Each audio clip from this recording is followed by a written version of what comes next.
안녕하세요. DJ 하늘입니다. 오늘의 사연 시작해 보겠습니다. 제게는 외할머니가 한 분 계시는데요. 진짜 엄마를 낳아주신 외할머니는 아니시고 엄마가 엄마의 엄마라 여기며 돌봐드렸던 분이세요. 저는 그 할머니의 존재를 얼마 전 엄마가 하늘나라로 떠나신 후에야 알게 되었지 뭐예요. 엄마가 늘 뭔가를 듣고 계시길래 뭐냐고 여쭤봤더니 라디오처럼 사연을 읽어주는 유튜브 채널이 있다고 하시더라고요. 예, 다정히 네 얘기도 이렇게 써서 보내봐. 나이는 어려도 네가 겪은 일들이 보통 일들은 아니잖아. 너 맨날 책 보고 공부하잖니. 글재주가 없지는 않을 것 같은데 한번 써봐. 이런데 안 보내더라도 나한테 읽어봐 주렴. 할머니 말씀을 듣고 제 얘기를 한번 써보려고 해요. 저는 대학교 2학년 때 학과 동기였던 남편과 혼전 임신으로 결혼을 했답니다. 남편이 엄청나게 쫓아다니고 들이대서 사귀게 됐는데 사귄 지 2달도 채 지나지 않아서 임신을 했던 거예요.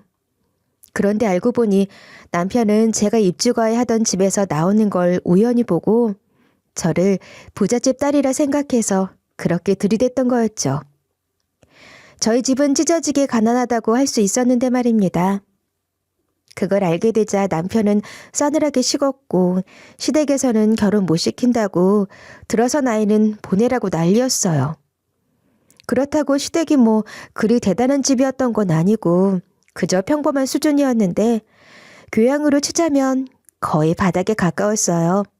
특히 시모가 속물스럽고 상스러웠죠.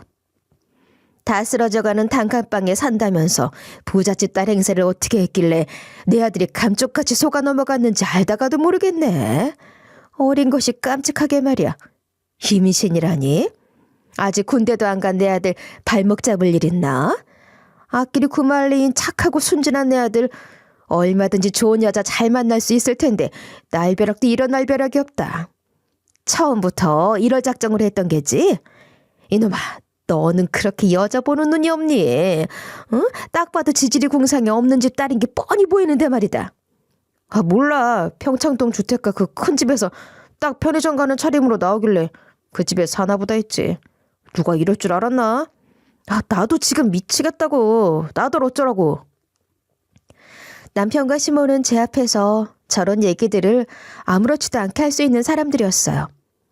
그때라도 알아봤어야 했는데 그 수모를 다 겪으면서도 당시에 저는 아이를 보낸다는 건 상상도 할 수 없었기에 당연히 결혼해야 한다고 생각했었죠. 어렸고 순진했고 무지했어요. 하여간 시부가 남편에게 책임을 지라고 한 덕분에 저희는 결혼할 수 있었고 결혼 후 시댁에 들어가서 살았습니다.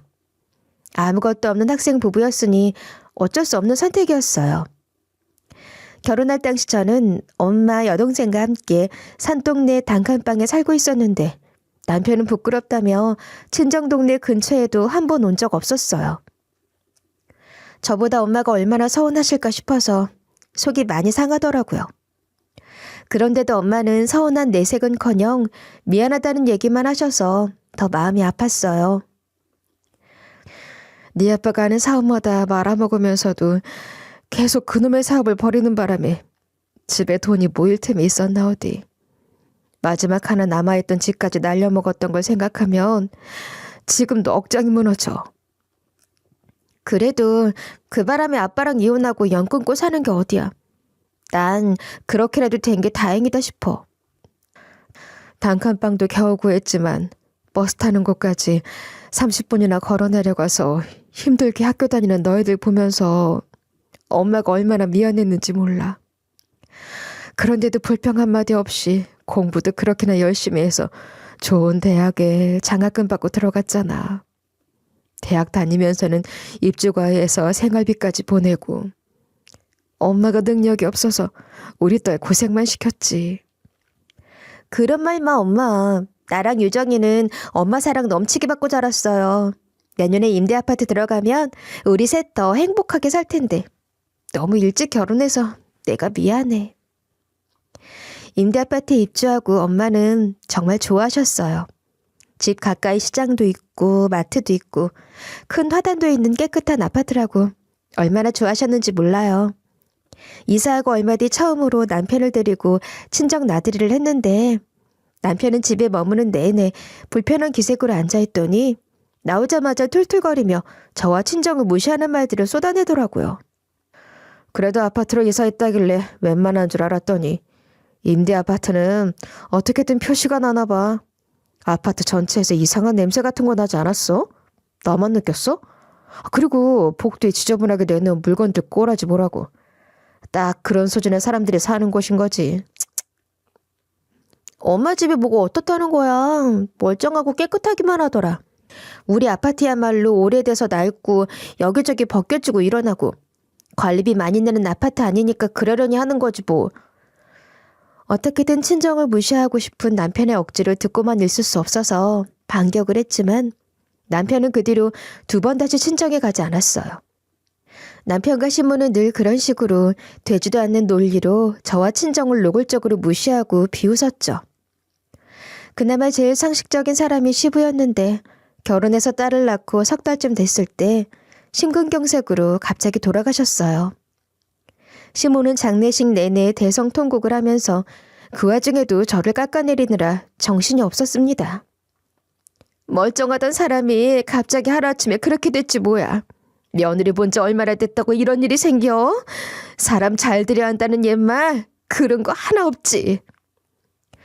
그때 저는 산후조리도 제대로 하지 못한 상태로 장례를 치르는 동안 내내 잠도 제대로 못 자고 손님 접대를 했었죠. 그런데도 시모는 뭐가 그렇게 못마땅한지 사사건건 꼬투리를 잡더라고요. 아니 애를 왜 친정에 맡겨? 그것도 갓난애를 엄마가 챙겨야지. 벌써부터 걸핏하면 친정에 맡기고 그러면 못 쓴다. 애한테도 안 좋아.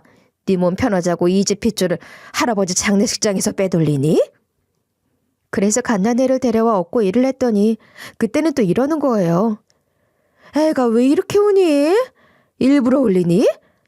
애가 저 시집 온 게 무슨 자랑이라고 사람들 다 쳐다보는 거 부끄럽지도 않아? 애 갖고 일하는 거 티내면서 나를 아주 악덕 시어미로 만들려고 작정을 한 거지.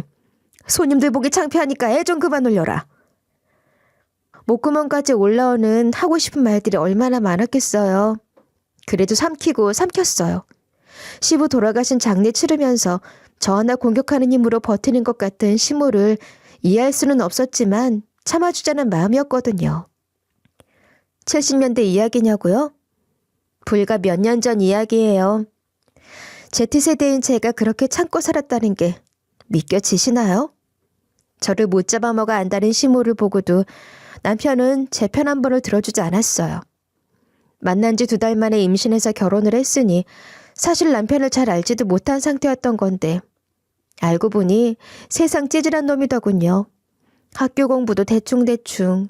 그런 남편을 보면서 저는 너무나도 복하게 하고 싶었죠. 나 복학하고 싶어. 애도 엄마가 봐주신다고 했고 학비도 내가 벌어서 다닐게. 휴학 연장도 이제 더 안 된단 말이야. 다시 휴학을 하더라도 이제는 한 학기라도 다녀야 기한 연장을 받을 수 있어. 무슨 복학을 한다고 그래. 학교가 다니고 싶어? 과제 좀 해달라고 할 때는 들은 척도 안 하더니 공부가 하고 싶어? 남편은 짝꿍 놀리는 초등학생 마냥 유치하게 제 속을 긁으며 반대했고 시모의 반대는 한층 더 격렬했어요. 네가 공부는 해서 뭐 하려고 그러니? 애나 잘 키워. 그리고 학비를 벌어서 다녀? 그럼 학비 버느라 나다니는 시간은 또 어쩔 거야? 집안 살림은 누가 하니? 넌 어떻게 생각이 그렇게 짧니? 딱 네 생각만 하는구나. 남편과 시모의 반대에 부딪혀 저는 복학을 포기해야 했어요. 제가 그렇게 다니고 싶었던 학교를 남편은 의욕도 의지도 없는 상태로 다녔어요. 군대 가는 게 너무 싫다고 미루고 미루는 수단으로 학교를 다닌 것 같다고 할까요? 한심하기 짝이 없었죠. 학부를 졸업하고도 군대 가기 싫다면서 대학원을 지원했는데 그마저 떨어지는 바람에 군대를 가더라고요. 남편이 군대를 가고 나니 시모는 이제 또 다른 고실로 저를 구박하기 시작했어요. 내 아들은 군대 가서 생고생을 하는데 너는 챙겨야 할 사람 없어서 좋니? 학교 다니다 말고 애가져 시집아 들어앉아가지고 바깥 벌어오라는 사람이 있기라나 편하게 놀고 먹으니 팔자가 폈다 폈어. 네 팔자가 상팔자야. 어머니, 저는 놀고 먹고 싶다고 생각한 적 한 번도 없어요. 복학해서 학교도 마치고 싶었고 그러고 나면 취직도 하고 싶었어요. 그런데 어머니도 저 복학하는 거 반대하시면서 집에서 애나 보러 가셨잖아요. 그러셔놓고 이제는 또 집에서 애나 본다고 이러시면 저는 대체 어느 장단에 춤을 춰야 하는 거예요? 아이고, 뭘 잘했다고 이렇게 기세등등 목소리를 높여? 까딱했다간 시어머니 한 대 칠 기세가 아니고 뭐야? 어머니, 그럼 저 집에서 애기 보면서 공무원 시험 같은 거 공부해 볼게요. 틈틈이 시간 나는 대로 하면 집안일에도 지장 없을 거예요. 구박할 구실을 찾아 억지를 부리는 시모가 어이없었지만 저는 기회라고 생각하고 공무원 시험 준비를 선언했어요. 공부하는 건 언제나 자신이 있었는데 아이 보랴, 때마다 밥하랴, 청소에 빨래. 시모는 집안일이라고는 장 보는 거 딱 하나 했거든요. 무튼 공부에 집중할 수 있는 시간이 불규칙하고 넉넉하지도 않았고 또 출산을 하면서 뇌도 같이 출산한다는 말이 맞는지 학습 효율도 정 같지 않아서 7급은 무리일 것 같아 구급 공무원 준비를 했답니다. 그리고 모의고사 친다는 생각으로 친 첫 번째 시험에서 당당히 합격을 했어요. 1년 정도 더 준비해서 제대로 볼 작정이었는데 한 번 만에 붙어버린 거죠. 대학 합격을 했을 때 이후로 뭔가를 잃었다는 기분을 처음 느낀 것 같았어요. 정말 너무너무 좋았어요. 그런 저를 시모가 그냥 봐줄 리가 없지 않겠어요? 개나 소나 다 하는 공무원 그게 뭐 별거라고. 대단할 거 하나 없다. 누가 보면 사법고시라도 붙은 줄 알겠어. 괜히 들떠서 그러지 말고 적당히 해라 얘. 어머 어머님, 사법고시 없어진 게 언젠데 아직 사시 얘기를 하시면 어떡해요. 누가 들으면 옛날 사람이라고도 울리겠어요. 그리고 어머님, 개나 소나 다 하다뇨. 형님도 구급 공무원 준비했다가 떨어지셨잖아요. 저는 준비하는 신용만 하고 공부도 거의 안 한 줄 알았더니 그래도 꽤 준비를 했던 모양이죠. 제가 형님 보던 수험서를 빌려봤잖아요. 보니까 공부하는 적이 빼곡히 있어서 좀 놀랐어요. 그렇게 열심히 해도 안 될 수 있는 게 시험이라는 건데 저는 운도 참 좋았던 것 같아요. 그죠? 대학 졸업하고 3년째 취준생인 손이 시누이가 구급 공무원 시험 준비했다가 떨어진 거 다 알고 있는데 은근슬쩍 깎아내리며 무시하길래 사이다 발언 좀 했어요. 시모는 그런 식으로 말하면 좀 덜 꿀린다고 생각하는 건지 그게 더 속 보이고 없어 보이는 거 아닌가요? 저라면 그렇게 유치하게 센 척하지 않고 그냥 쿨하게 축하할 텐데 말이에요. 어머 얘 좀 봐. 이젠 손이 시누이까지 깔보려고 드네. 공무원 2번만 했다가는 시어머니 머리 꼭대기에 올라가겠다. 그래, 너 아주 잘났다 잘났어 정말. 네 어머님, 저 오늘만큼은 잘난 기분 좀 느끼려고요. 지금 저한테는 세상 그 어떤 대단한 시험보다도 구급 공무원 시험 합격이 제일 자랑스러운 일이에요. 마음껏 기뻐할래요. 멀리 쉬어도 소용없어요. 정년 보장된 탄탄한 직업이 생기는 거잖아요. 저 이제 언제라도 나가서 혼자 애 키우며 살아도 충분히 살아요. 이보다 더 든든할 수가 없다니까요. 이혼 얘기까지 들먹이니 시모는 그제야 입을 꾹 다물며 누그러졌어요. 시모가 저런 얘기를 해도 그러거나 말거나 저는 너무 기뻤어요. 이런 게 자존감이 높아지는 거구나 하는 생각이 들더라고요. 시모나 시누이, 남편은 열등감에 제게 그러는 거라는 생각이 들면서 그들이 하는 얘기가 가소롭게 느껴졌어요. 그동안 저는 제 자신을 너무 잊고 살았던 거예요. 이제부터라도 저를 더 많이 생각하며 살아야겠다고 결심했답니다. 당시 시댁의 수입이라곤 초등교사였던 시부의 연금이 전부였으니 아이까지 5 식구가 먹고 살기엔 살림이 빠듯했어요. 그나마 제가 돈을 벌기 시작해서 아이도 키울 수 있었던 거였다니까요. 처음 공무원 시험 합격하고 출근하기 시작할 때는 큰 소리도 좀 치고 그랬었는데 그것도 시간이 흐르니 무뎌지고 제가 번 돈으로 생색내는 것도 쉽지가 않더라고요. 게다가 시모와 시누이는 시부연금은 자기도 쇼핑하는데 다 써버리고 제 월급으로 생활비를 전부 충당하려고 들었어요. 한두 달 당하고 보니 더 이상 당할 수는 없겠다 싶었죠. 어머니, 이제 저도 월급을 좀 규모 있게 쓰려고요.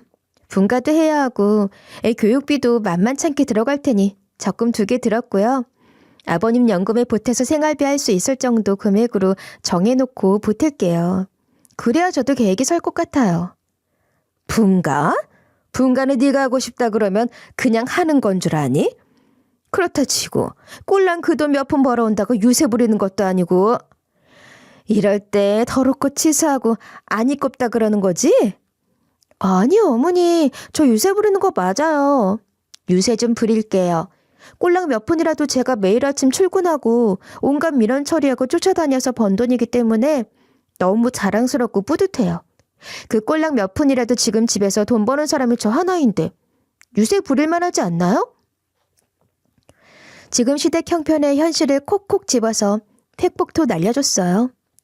꼬박꼬박 월급 받아오는 제가 돈 한 푼 벌어본 적 없이 쓰기만 하는 신모와 시누이를 계속 봐줄 수는 없죠. 그렇게 시간이 흘러 남편이 제대를 했어요.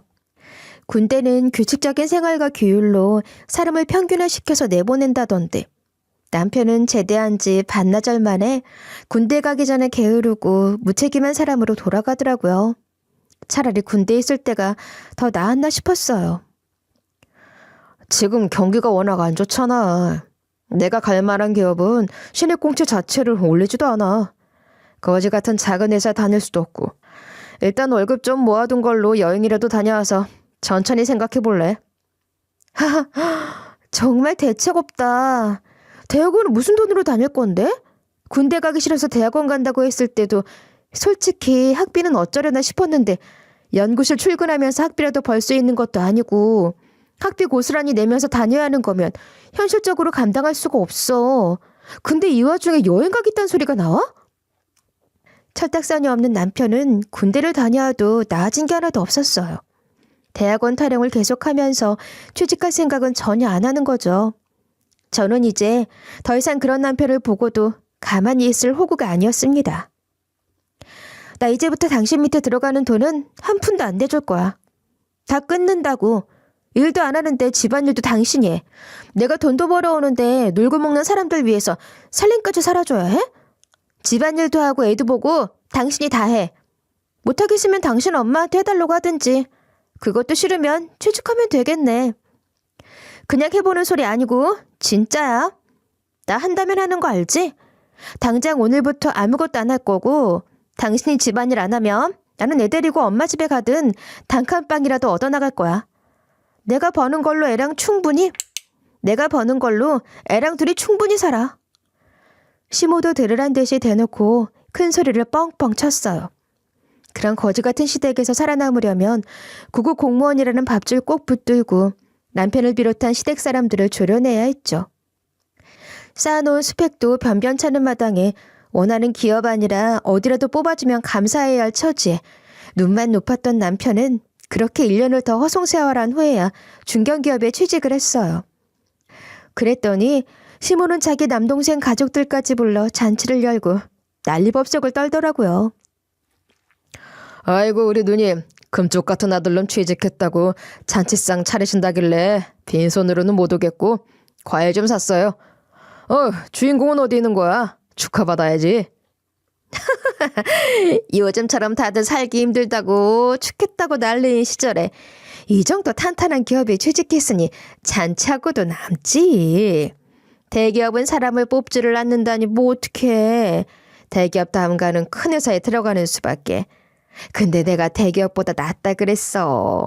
대기업 들어가도 일찍 나와야 되고 스트레스도 많고 그렇다는데 웬만한 데가 더 실속도 있고 정년도 더 길고 임원 되기도 더 쉽지 않겠어? 형님도 참 이제 신입사원으로 들어가는데 임원 달 생각부터 하시네요. 못 말린다니까 아무튼. 조카 며느리가 공무원으로 든든하게 받쳐주니까 1년 동안 마음 편히 취직 준비했겠어요. 그만한 내조가 어디 있어요? 저도 형님만큼은 며느리 복 있었으면 좋겠는데 잘 골라오려나 걱정이에요. 내조는 무슨 돈 좀 벌어온다고 유세란 유세는 다 부리면서 지 남편 집안일도 시켜먹은 애야 제가. 그걸 보기 싫으니 어째? 내가 며느리까지 보고도 살림 다 살았다니까. 형님 아직 젊으신데요 뭐. 집에 있는 며느리도 아니고 밖에 나가 일하는데 살림은 형님이 좀 해주셔도 되죠 뭐. 외숙모님, 어머님이 늘 저러신다니까요. 글쎄 저 공무원 시험 붙었을 때는 개나 소나 다 하는 공무원이라고 하셨지 뭐예요. 어머님 기대가 크셔서 부응하기가 힘들어요. 외숙모님이 제 칭찬을 조금이라도 하려는 것 같으니 또 깎아내리기 바쁜 시모였지만 저도 그런 얘기에 전만큼 속이 상하지도 않고 또 그대로 당하고 있지만도 않을 정도의 요령은 생겼죠. 하여간 남편은 그렇게 회사 생활을 시작했고 그럭저럭 안정적으로 살아가고 있었던 것 같아요. 그러다 제가 일본으로 공무원 단기 연수를 가 있던 중에 엄마가 뇌졸중으로 쓰러지셨다는 연락을 받았어요. 여동생도 해외에 있었고 다른 가족이 아무도 없었기 때문에 남편에게 병원에 가보라고 연락을 해놓고 공항으로 가면서 제일 빠른 비행기를 예약했어요. 그런데 남편은 3시간이 지나서 제가 탑승 수속을 할 즈음 병원에 도착해 전화를 하더군요. 수술하셔야 한다고 동의서에 서명하라는데 이 수술 꼭 해야 하는 거야? 발견이 빨리 된 게 아니어서 병원 도착부터가 늦었던 거라고 하더라고. 수술비도 많이 나올 텐데 어떻게 할까? 지금 제정신이야? 병원 도착이 늦었으면 수술이라도 빨리 했어야 할 거 아니야. 3시간이나 있다가 도착해놓고 뭐? 그 수술해야 하냐고? 당장 동의서에 서명해. 남편한테 소리를 지르고 비행기를 탔는데 한국에 도착할 때까지 계속 울었어요. 수술 경과는 그리 좋지 않았고 마음의 준비를 하라는 얘기를 들었습니다. 남편이 병원에 조금만 더 일찍 왔더라면 수술을 더 일찍 받고 경과가 좋을 수도 있지 않았을까 하는 생각에 남편이 원망스러웠어요. 그런데 남편은 미안한 기색이나 안타까운 기색도 하나 없이 그것 보라고 수술비만 날린 거 아니냐는 소리만 했어요. 아무리 철이 없어도 어떻게 그럴 수가 있을까요? 엄마가 오늘 내일 언제 돌아가실지 모르는 상황에서 하필이면 며칠 뒤가 시모의 생신이었어요. 시모가 1년 중 가장 중요하게 생각하는 게 본인 생일이거든요. 유난하게도 밝혀서 생일 주간은 물론이고 매년 생일 있는 달이 시작되면 그때부터 들썩였어요. 그래도 그렇지 지금 상황이 어떤 상황인지 뻔히 알면서 본인 생일이라고 흥올리는 건 좀 아니지 않나요? 그런 시모를 주저앉히지는 못할지언정 남편도 똑같았어요. 장모님은 어차피 의식도 없이 병원에 계속 누워만 계시니까 엄마 생신날엔 일찍 집에 와서 생신상부터 차려놓고 다시 병원에 가든지 그렇게 해. 미친 거야? 정말 해도 해도 너무한다. 그게 지금 나한테 할 소리야? 엄마 저러고 누워 계시는데 당신은 아무렇지도 않아? 폭발해서 소리를 질렀더니 머리가 지끈거리더라고요. 더 이상은 뭐란 말이 안 나왔어요. 당시 저는 엄마 외에는 무엇도 생각할 수 없었죠. 엄마는 그렇게 의식을 한번 되찾지도 못하고 돌아가셨어요. 그게 딱 시모의 생신날 아침이었네요. 엄마가 돌아가셨다는 게 받아들여지지도 않아서 망연자실한 제게 남편은 환장한 소리를 해댔습니다. 장모님 빈소 좀 천천히 차리고 당신 지금 얼른 집에 가서 우리 엄마 생신상 먼저 차려. 어차피 당장 조문객이 오기 시작한 것도 아니고 또 올 사람이 많지도 않잖아. 엄마 생신부터 챙겨드리고 장례 치르면 될 것 같으니까 얼른 다녀오자. 이게 상식적으로 말이나 되는 소리인가요? 듣고도 귀를 의심했어요. 지금 무슨 얘기를 듣고 있는 건지 현실감이 없어질 지경이었죠. 우리 엄마가 언제 뭐 다른 거 챙겨달라고 하는 거 있었어? 1년에 딱 한 번, 딱 하루. 생일에 생일상 제대로 받는 거 그거 하나야. 빈소 차리기 전에 엄마 생신상만 금방 차려주고 오면 될 거 아니야. 당신이 장모님 장례식도 미루고 집에 가서 생신상 먼저 차리면 엄마가 얼마나 감동하겠어. 내가 다 생각이 있어서 하는 얘기인데 그게 싫다는 거야? 그렇게 말을 못 알아듣냐. 답답하다 정말. 남편 말을 듣는데 눈이 뒤집히고 정신이 헷가닥 돈다는 게 어떤 건지 알겠더라고요. 어쩜 끝까지 우리 엄마를 이렇게 무시할 수가 있니? 엄마 방금 돌아가셨어. 돌아가셨다고 안 보여? 그거 몰라? 그게 어떤 건지 몰라? 정말 몰라? 모르냐고! 울부짖으며 소리를 지르는데 남편 머리끄덩이라도 잡으려고 손을 몇 번이나 올렸는지 몰라요. 그랬더니 남편도 그런 제 행동에 열이 받았는지 아예 필터링도 없이 나오는 대로 막말을 하더군요. 원래 돈 없는 것들은 죽어서도 무시당하는 거야. 장모도 가난했잖아. 그러니 무시당하는 게 당연한 거지. 당신도 그런 것쯤은 알지 않아? 꼭 내 입으로 말하는 게 듣고 싶어서 묻는 거야? 그러는 당신 집은 뭐가 그렇게 잘났니? 뭐가 그렇게 잘나서 우리 엄마를 항상 그렇게 무시했니? 쥐뿔 가진 것도 없으면서 쓸데없이 눈만 높은 허영덩어리 당신 식구들. 내가 벌어오는 돈 아니면 생활도 안 되면서 지금 누가 누굴 무시하는 건데? 나는 지금부터 엄마 빈소 차리고 여기서 한 발자국도 안 나가고 엄마 옆에서 지킬 거니까 당신이 가서 그렇게 중요한 당신 엄마 생신상을 차리든 잔치를 하든 마음대로 해. 그랬더니 남편은 기다렸다는 듯이 가버렸고 아예 장례식장에 나타나지도 않았어요. 딸밖에 없는 집 맞사위가 장모 장례식에 코빼기도 비추지 않은 거예요. 다행히 동생과 제부가 한국에 빨리 도착해서 같이 빈소를 지킬 수 있었습니다. 동생은 호주로 워킹홀리데이를 가는 것을 시작으로 이 나라 저 나라 돌아다니며 돈 떨어지면 일해서 돈 벌고 돈이 좀 모이면 또 여행을 다니는 생활을 하다가 비슷한 성향의 제부를 만났고 지금은 보라카이에서 둘이 같이 다이버숍을 운영하면서 살고 있었거든요. 비행기를 2번이나 갈아타고 와야 했는데 그래도 생각보다 일찍 와서 같이 엄마 곁을 지킬 수 있었어요. 그렇게 엄마를 보내면서 남편이라는 인간, 상종할 가치도 없는 수준 이하 인간이란 것을 다시 한번 확인했고 엄마 잘 보내드리고 나면 이혼을 하리라 결심을 했어요. 친정은 친척도 거의 없고 엄마는 친구가 많지도 않았기에 문상객도 드문드문 오셨는데 엄마 친구라고 하기엔 연세가 훨씬 많아 보이는 할머니 한 분이 오셔서 서럽게 우시더라고요. 와주셔서 감사합니다. 제가 큰딸이에요. 엄마랑 많이 가까우셨던 모양인데 저는 처음 뵙네요. 큰딸이구나. 엄마한테 얘기 많이 들었어요. 엄마가 요양보호사 일을 했던 건 알아요? 나는 엄마가 돌봐주던 사람이야. 네, 맞아요. 엄마는 제가 결혼하고 나서 요양보호사 자격증을 따셨어요. 큰돈 아니어도 보람 있는 일 하면서 돈 벌 수 있고 봉사도 할 수 있다면서 교육을 받으러 가는 동안에도 참 즐거워하셨죠. 그 할머니는 엄마가 3년 전부터 돌봐드리고 있었던 분이셨다는데 꽤 가깝게 지내셨던 것 같았어요. 한눈에 얼핏 보아도 범상치 않은 기운이 느껴지는 분이셨는데 할머니 본인 입으로 자기는 까탈스럽기가 유난한 사람이라고 말씀을 하시더라고요. 내가 어디서나 시집살이 호되게 시키기로 소문이 자자한 사람이에요. 내 비위를 맞출 수 있는 사람이 거의 없었지. 근데 엄마는 내가 뭐라고 모진 말을 해도 못하겠다거나 그만두겠단 말 한마디 하지를 않았어. 이전 요양보호사들은 석 달을 채우기도 힘들었어요. 석 달이 뭐야. 하루 만에 못하겠다 그랬던 사람도 있었던걸. 그런데 엄마는 3년 넘게 묵묵히 와서 나를 돌봐줬어요. 네, 엄마한테 들은 적이 있어요. 제일 오래 돌봐드리는 할머니가 계시다고. 반찬도 해다 드리고 같이 목욕탕도 갔다고 하셨는데 그 할머니가 맞으시죠? 내가 맞을 거야. 엄마가 태생적으로 심성이 고운 사람이긴 한데 나한테 유난히 잘했어요.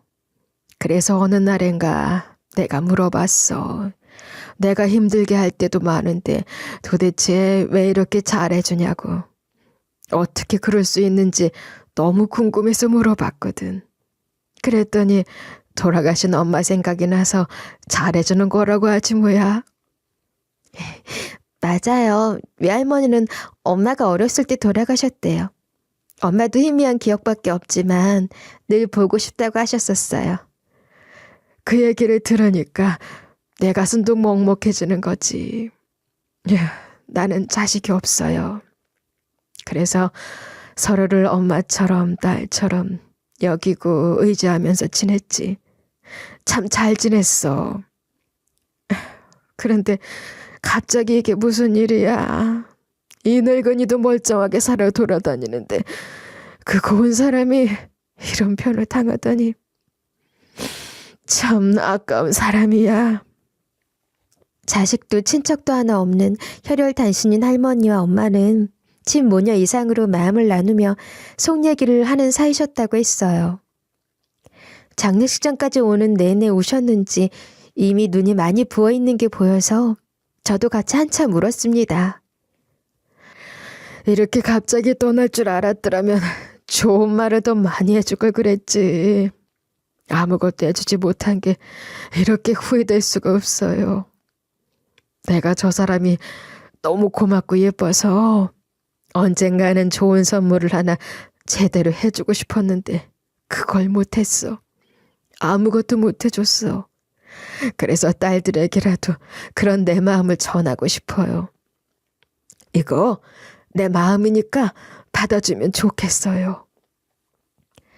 할머니는 그렇게 말씀하시면서 서류 봉투를 하나 건네주셨는데 그 서류는 할머니 소유의 아파트 한 채를 제게 증여한다는 서류였어요. 지은 지 얼마 되지 않은 용산 알짜배기 단지에 있는 아파트더라고요. 너무 엄청난 제안이라 깜짝 놀라서 고개가 절로 흔들어졌어요. 제가 무슨 자격으로 이걸 받아요. 마음만 감사히 받을게요. 정말 감사합니다. 괜찮으시면 자주 찾아뵙고 싶어요. 엄마 얘기를 같이 할 수 있는 분이 계시다는 것만으로도 저는 너무 좋아요. 그것으로 충분합니다. 아니야, 꼭 받아줘야 해요. 이걸 안 받아주면 나는 살 수가 없을 것 같아. 엄마가 어떻게 살았는지 알 만큼 알아요. 언젠가는 어떻게든 도움을 줄 생각이었는데 그걸 왜 미뤄뒀는지 모르겠어요. 그리고 큰딸도 사는 게 녹록지 않잖아. 시집살이 심하게 당하고 있다고 대놓고 말하진 않았어도 대충 알 수 있지. 이미 서류도 다 만들어 온 거니 받아줘요. 제발 받아달라고 하면 받아줄 텐가? 작은 딸은 외국에 살고 있다면서. 둘이 잘 나눠서 조금 더 편하게 살 수 있게 되면 더 바랄 게 없겠어요. 동생과 저는 당황스럽기도 하고 어리둥절한 상태로 계속 사양하고 거절했지만 할머니가 훨씬 더 완강하셨죠. 결국 우리 자매는 울면서 그 서류를, 아니 할머니의 마음을 받아들였습니다. 엄마가 돌아가신 외할머니라 생각하고 모셨던 분이니 우리에게도 외할머니라고 여기기로 했어요. 장례를 치르고 왔더니 남편과 시모, 시누이까지 합세에 들어서는 저를 현관에서부터 몰아세우더군요. 네가 시모 생일도 나 몰라라 하고 평소에도 네 할 일, 네 볼 일 먼저 보고 다니니 그런 일을 당하는 거야. 다 되돌아오는 거다 너. 이번에 제대로 느끼는 게 있었을 거야. 그렇지? 아직도 몰라? 느끼긴 뭘 느껴요 엄마. 이 사람은 아직도 멀었어. 자기가 한 짓은 생각도 안 하고 장례식에 우리 아무도 안 간 거 가지고 화나서 저렇게 인상 쓰고 들어오는 거 봐. 뭘 잘했다고? 그러니까 말이야. 오키가 실수한 거야. 잠깐 다녀갔으면 될 걸 그거 하나를 안 해서 집안 분위기를 이 꼴로 만들었잖아. 정말 다들 너무하네요. 내가 지금 어디 가서 쇼핑을 하다 왔나요? 놀다 왔나요? 우리 엄마 장례 치르고 돌아오는 길이에요. 그게 내 볼일 보고 온 건가요? 나 지금 우리 엄마 떠나보내고 오는 길이라고요. 하루라도 쉬었다가 이혼 얘기 꺼낼 작정이었는데 집에 들어서는 순간 저런 얘기를 들으니 참을 수가 없었어요. 그래서 그 자리에서 바로 이혼 얘기를 해버렸죠. 내가 그렇게 마음에 안 들면 이혼해. 나도 더 이상 이렇게는 못 살아. 안 살아. 애 데리고 혼자 벌어서 살아도 지금보다는 훨씬 잘 살 수 있어. 그만하자. 이혼해. 걸핏하면 이혼 소리지. 그게 무슨 대단한 무기냐? 이제 그런 공갈협박 안 먹혀. 이혼하자고 하면 누가 겁낼 줄 알아? 그래 좋아. 이혼하자 해. 욕지기가 올라 꼴개짜는 그 잘난 척을 더 이상 두고 볼 수가 없어서 할머니께 받은 증여 서류를 그 인간들 앞에 집어던졌더니 어떻게 됐겠어요? 지금까지 본 중 가장 흥분한 모습으로 셋 다 아주 길길이 날뛰더군요. 오호라, 이 큰 아파트가 갑자기 어디서 떨어진 건지 모르겠지만 네가 지금 이걸로 너 혼자 잘 먹고 잘 살겠다고 이혼하자는 거구나. 거지 같은 집구석에서 살았다면서, 친척도 하나 없다면서, 유산 같은 게 있을 리도 없는데 대체 무슨 조화 속이야? 어떻게 된 거야? 그건 천천히 알아보면 되고. 누구 좋으라고 이혼이냐? 이혼 못한다? 이혼은 무슨 이혼? 야, 뒤통수를 이렇게 치냐? 무섭다 무서워. 돈이 무서운 거니 네가 무서운 거니?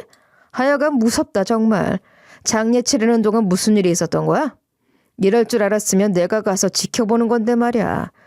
엄마는 뭘 또 마지막 날까지도 가지 말라 그래가지고 내가 아는 게 없잖아요. 하여간 이 아파트 이게 네 거면 나한테도 권리가 있는 거지. 내가 순순히 물러날 것 같아? 그렇게 이혼하고 싶으면 내 몫으로 반 떼어놓고 가. 그럼 얼마든지 이혼해 줄게. 멍청하긴. 그렇게 멍청해서 회사에서 일은 제대로 하니? 증여받은 재산은 분할 대상이 안 된다는 것도 몰라? 상식이다 상식. 그리고 애는 내가 키울 거니까 양육비도 보내야 할 거야. 받을 수 있는 만큼 받을 거니까 그렇게 하라. 그렇게 말하고는 뒤도 돌아보지 않고 딸아이와 함께 그 집에서 나왔어요. 개거품을 물고 발악을 하며 떠들어댔지만 제게는 더 이상 의미도 없는 소음일 뿐이죠. 이미 부부라고 할 수 있을 마지막 신뢰까지 무너진 상황에서 남보다 못한 상태가 되었는데 협의가 안 되면 소송을 할 수밖에요. 솔직히 저는 이혼을 한 해 만회하는 문제로 싸우고 싶지도 않았지만 어쩌겠어요? 싸우기라도 해서 이혼을 꼭 해야겠는걸요. 제가 그렇게 강력하게 이혼을 주장하며 집을 나와버리니 이 인간들 태도가 180도 변하는 게 너무 웃기지 않나요? 물론 할머니가 주신 아파트 때문일 것이 뻔하지만 시모와 시노이의 속보이는 아부가 시작된 거죠. 예, 아가. 너 지금 어디 있니? 갈비찜이랑 성게알 넣고 미역국 끓였는데 좀 갖다 주려고 말이야. 이걸 해놓고 보니까 딱 네가 좋아하는 거잖아. 내가 이래. 너도 없는데 네가 좋아하는 음식만 하고 있더라니까. 애미 맘을 네가 좀 알아주면 좋으련만. 옳게, 내가 옳게 해주려고 뭘 좀 사둔 게 있는데 언제 시간 괜찮아? 밥이라도 한번 먹자. 밖에서 우리 둘이서만 말이야. 사실 내가 엄마 비위 맞추느라 그랬던 거지. 난 처음부터 옳게 좋아했어. 내가 애 기저귀도 한 번씩 갈아주고 옷도 하나씩 주고 나 은근히 옳게 많이 챙겼잖아. 우리 집에서 옳게 제일 많이 생각하는 건 나야 나. 한번 들어본 적 없는 아가란 소리를 콧소리까지 섞어가며 태어나게 하는 시모나 시모 장단에 놀아난 것일 뿐 자기는 내내 제게 잘했다며 최면이라도 걸려는 듯 잊지도 않은 거짓 생색을 내는 시누이. 둘 다 배우를 냈어도 잘했을 거예요. 남편도 어줍지 않게 달콤한 말들을 영혼 없이 늘어놓으며 아이 생각해서라도 잘 살아보자는 등 헛소리를 해댔어요. 여보, 다정아. 정말 왜 이래? 내가 당신 처음 봤을 때 첫눈에 반해서 따라다녔던 거 기억하지? 요즘 그때 생각이 그렇게 나더라. 나는 그때보다 지금 당신을 더 사랑해. 내가 홧김에 그냥 해본 말들 담아두고 그러지 마. 나도 당신이 나한테 했던 심한 말도 다 잊어버렸어. 그런 게 부부지 뭐. 힘든 일도 같이 겪었으니까 이제 행복할 일만 남았네. 같이? 대꾸할 가치도 없고 그 모든 것들이 제게는 그저 공해처럼 느껴졌어요. 정말 피곤하고 귀찮았어요. 그래서 할머니를 찾아가 하소연을 했죠. 그동안 그 사람들이 친정엄마 저를 얼마나 무시했는지 말로 다 못해요. 그렇게 당했던 게 분해서 지금 그 사람들의 아부를 얼마나 떨 수 있는지 어디까지 할 수 있는지 시험이라도 하는 것처럼 골탕을 먹이고 싶은 마음도 있었어요. 근데 고소하고 통쾌한 기분은 아주 잠깐뿐인 거예요. 이제 정말 그만하고 싶어요. 그저 빨리 이혼하면 좋겠어요. 네가 엄마 심성을 쏙 빼닮은 거지. 그 엄마를 보고 자랐으니 당연한 거 아니니. 그런 사람들 상대해봤자 똑같은 사람 되는 것 같아서 기분이 더 나빠질 거야. 그리고 무엇보다 지금 그 사람들에게 허비할 시간이 어딨어. 안 그래? 맞아요. 지금 제게 찾아온 기회에 할머니가 주신 기회를 더 좋은 것으로 만들기 위해서 할 일들이 너무 많아요.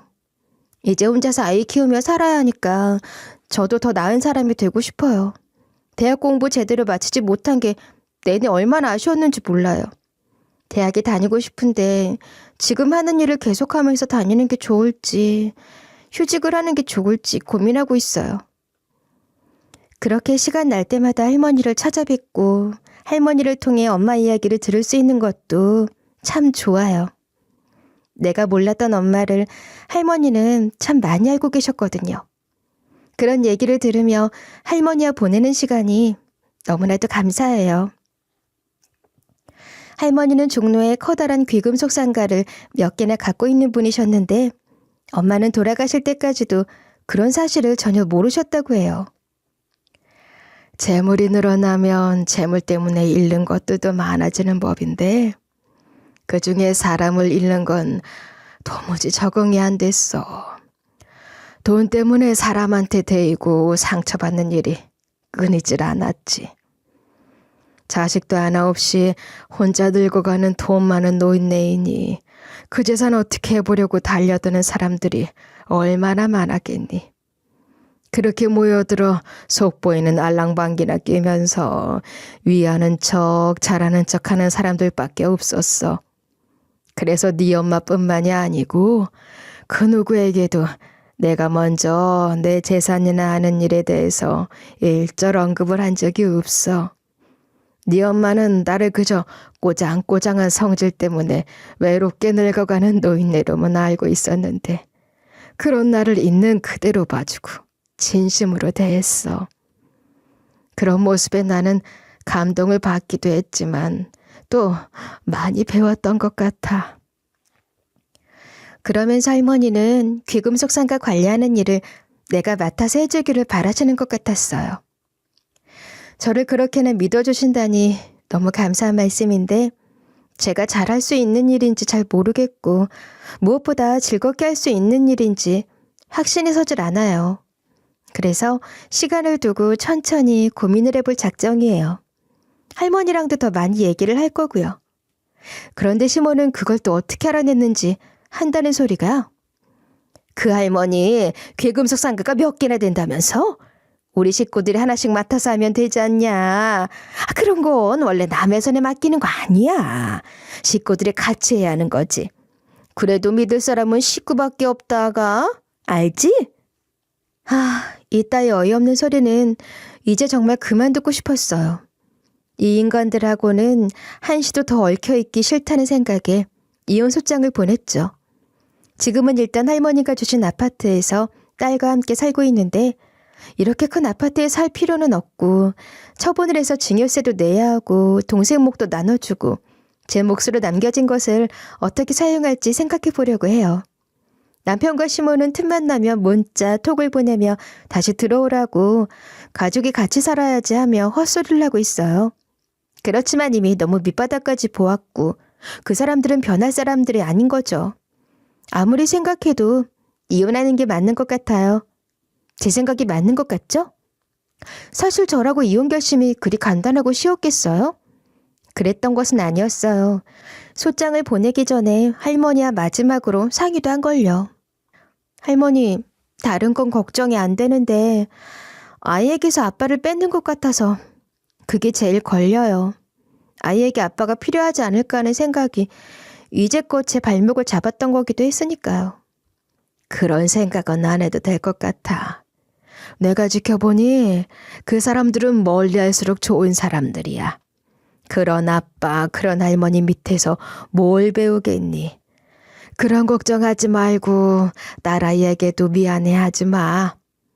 생각해보렴. 너도 네 엄마가 아빠랑 이혼하게 됐을 때 드디어 해방이라고 좋아했다고 했잖니. 엄마가 아빠에게 당하는 것을 다시는 보지 않아도 되는 게 다행스러웠다면서.